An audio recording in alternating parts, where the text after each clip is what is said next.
will be the night before Halloween, but we're here to get you started a little bit early. Since we don't have the college football playoff rankings yet, this is what the Associated Press Top 10 says. Alabama, Georgia, Ohio State, Clemson, Notre Dame at the top, followed by West Virginia, and going all the way down to UCF. What do you think about that? As the Knights are still undefeated, nation's longest winning streak, and they are 5-0 this year and hoping to work their way into the conversation. Long shot though it may be. Glad to have you with us. I'm Reese Davis, joined by a panel of experts. Kirk Herbstreit, Joey Galloway, David Pollack, and Jesse Palmer here. Guys, you just saw the AP Top 10. Alabama's the clear number one right now. I'm not going to insult anybody's intelligence by saying who else should be number one, but if there is separation between Alabama and, in my judgment, Ohio State and the rest, what comes after Alabama and perhaps Ohio State, Kirk? Well, you know, I think you may have people who differ. Maybe people don't feel Ohio State would be a 2. I happen to agree with you because of the win on a neutral site against TCU and then going into the whiteout, which is one of the toughest environments at night, and finding a way to knock off Penn State. I think after 5 or 6 weeks, I think for me, you could put them at 2. After that, I'm waiting on Georgia for this week. I kind of feel that Georgia, if Georgia goes to LSU and looks good doing it, they could very easily move ahead of Ohio State. So I think on paper, Georgia would be that next team. You could bring up Clemson and then Notre Dame. But, Joey, I would give Georgia the nod right now, sitting there at 3. And a lot of that is on potential because they haven't really had that marquee game yet to be able to solidify themselves up into the top 2 or 3. I don't think I see the gap starting from number 2 to number 3. I would say the gap starts at number 1. Alabama, like you said, Reese, we're on agreement. They're number 1. They would win against any other team on any place, any neutral field in any country. I would take them minus 14 points. Now, I wouldn't say the same thing. Doesn't even matter where. Exactly. But if I'm looking and you were to say, okay, let's take the other teams and play on a neutral site, I wouldn't feel that comfortable saying that Ohio State versus Clemson or Ohio State versus Georgia or Georgia-Clemson on a neutral site.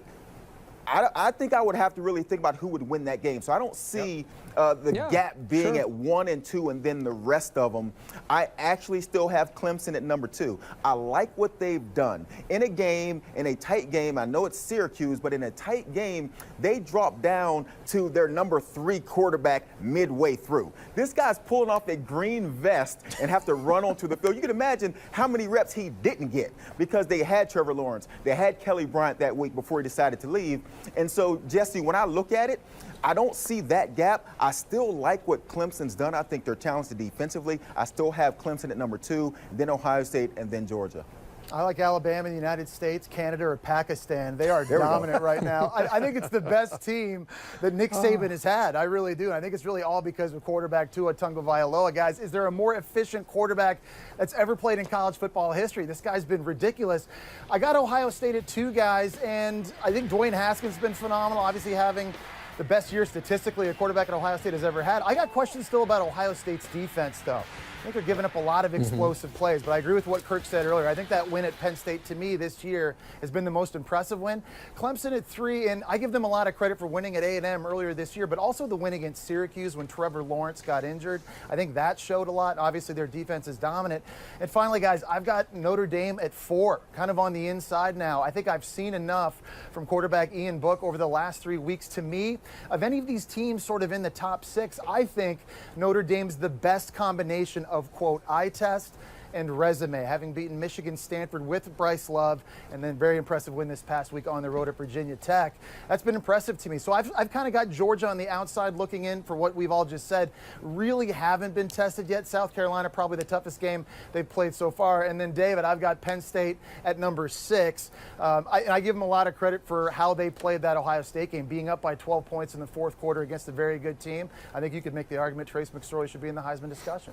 Here's the awesome thing. I think the awesome thing is all of us are up here and we're all talking about this and we all have different opinions. And it's not going to be unlike the room. I mean, because somebody's going to place certain importance on certain things. And when I look at it, the eye test, like a lot of you guys, is going to be number 1, and Alabama passes that with flying colors.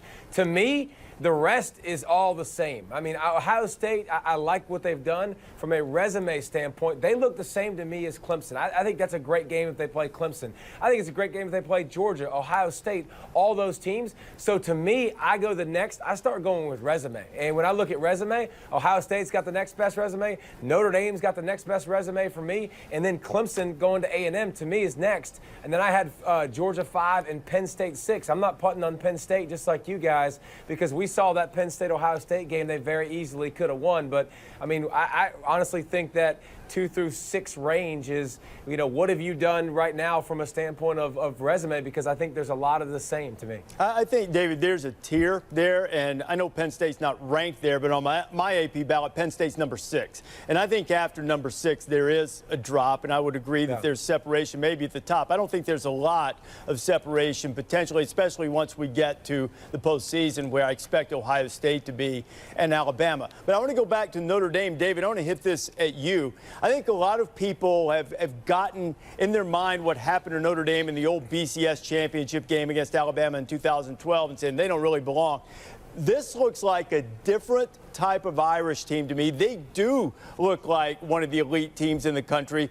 How much different do you think they are than some recent incarnations of Notre Dame that we've seen? They're way different. And I think when you see they got players on the defense at every level, and they're physical and they're fast. They got backers like they can play in space and also play in a phone booth. It's not the same that we've seen.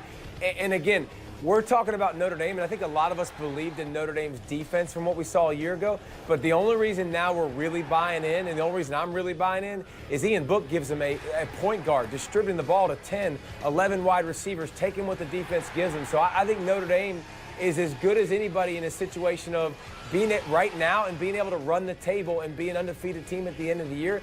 They have that chance because they are built for it. They got guys at every level of the offense, the defense that can make plays, and so I think they're not going anywhere. I agree. I think Notre Dame, we always talk about Notre Dame when it's September, October. Last year, they got all the way to November as a top 5 team and went down to Miami and got ambushed. And now we're a little bit lukewarm. We're hesitant to want to elevate Notre Dame up there. But I think all of us are seeing Ian Book. And I would tell you that I think Dexter Williams is just as significant to me as what Ian Book has created. Dexter Williams gives them explosiveness in that backfield to complement the quick decisions of Ian Book. You got Miles Boykin on the outside. You got big tight ends on the outside. They're an interesting matchup for anybody when you have a quarterback that's making such quick decisions and such good decisions. And I think the defense is improved as much as the offense because in the past, Notre Dame didn't have the athletes up front. And guys, you guys all know better than me that if you're going to have a great defense, it starts with the defensive line.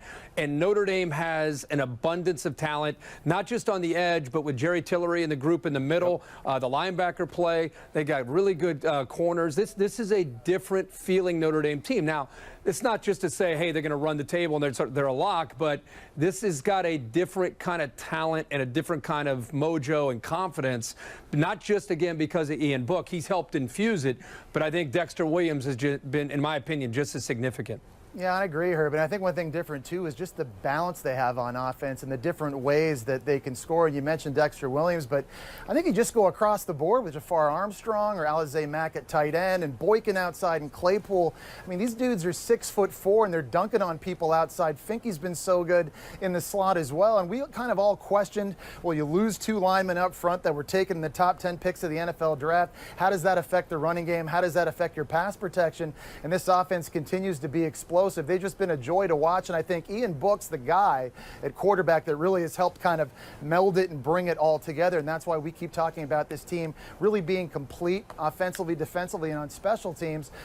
There's an interesting scenario down the road, and this is always kind of the time of year where we like to kind of start playing the game of the what if. Don't do Alabama's it. undefeated, Don't do it. Ohio State's undefeated, the SEC. I'm just saying, without playing a conference championship game, could that potentially hurt Notre Dame down the road? We've got tons of time, Reese, in this show. We'll get to it. No, I'm just saying we've got 13 people in the room. And if those 13 people can't take the 12 games that Notre Dame plays and evaluate it against somebody just because they have a conference championship game, then we need 13 new people, Joey.